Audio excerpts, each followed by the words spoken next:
परिस्थिती सगळ्यांना ट्रॉफी मिळाल्या त्या, मीच फक्त बिगर ट्रॉफीच आहे. पण एक ट्रॉफी अशी घेणार की सगळ्यांना सुद्धा वाटलं पाहिजे काय यानं काहीतरी करून काहीतरी करून गेला असं वाटलं पाहिजे. असंच काम करणार मी. सत्यवान माने, संदीप माने सरांच्या डाऊनलाईन मध्ये काम करतोय. कारण सरांनी माझ्याकडे आले होते त्यावेळेस सोडायचं ठरवलं.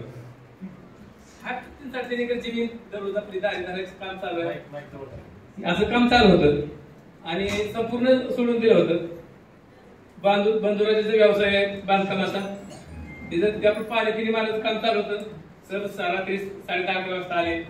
एमएलए करताय तुम्ही आणि सरांचं गाडी काम करत होता. मोदीकेर मध्ये काम केले म्हणून 2 वर्ष आधी केलं होतं. पण ते डेमो कसा द्यायचा माहित होता. डेमो मी द्यायचो आणि चेक दुसऱ्या, रजिस्ट्रेशन सगळं दुसऱ्याचं खाली व्हायचं. कारण आपल्याला ते येत नव्हतं ना. परत संदीप माने सरांनी सांगितलं तुम्हाला काय करता आलं पाहिजे, त्या माणसाचं रजिस्ट्रेशन करता आलं पाहिजे, त्याचं प्रोडक्ट देता आलं पाहिजे, त्याला त्याच्या नावावर आयडीवर ते रजिस्ट्रेशन झालं पाहिजे, त्याच्या बीबी जमा झालं पाहिजे. त्याच्या बीबी जवळ तुम्ही जमा करत नाही ना, मोदीकेर मध्ये आल्यानं सांगतो, ज्याला काय माहित नाही त्याला सांगतो. कारण सगळ्यात मोठं दाखवड पडायचं लक्ष नाही इथं. आणि सगळ्यांची चूक सिनियर, मी पण सिनियरच आहे. दातावर पडून सगळं दात पडले तरी बोलतोय. सगळ्यात मोठी चुकी काय होती माहिती का, मी सिनियर आहे सगळ्यात टीव्ही माझं. पण नाही तसं नाही. जी सगळ्यात आता जेवण झालं का आता जस्ट त्याच्या खाली जर टीव्ही पण टाकले का नाही ती डायरेक्ट पुढे जाते वर जाते.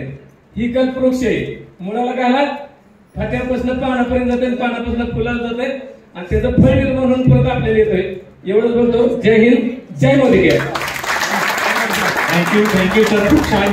कारण की असं मन असं पाहिजे. कारण मला सांगा प्रत्येक माझ्या मला वाटलं की नाही माझं काहीतरी अचिव्हमेंट करायचंय. तर मित्र टाइम खूप झालेला आहे. आपल्याला आता छान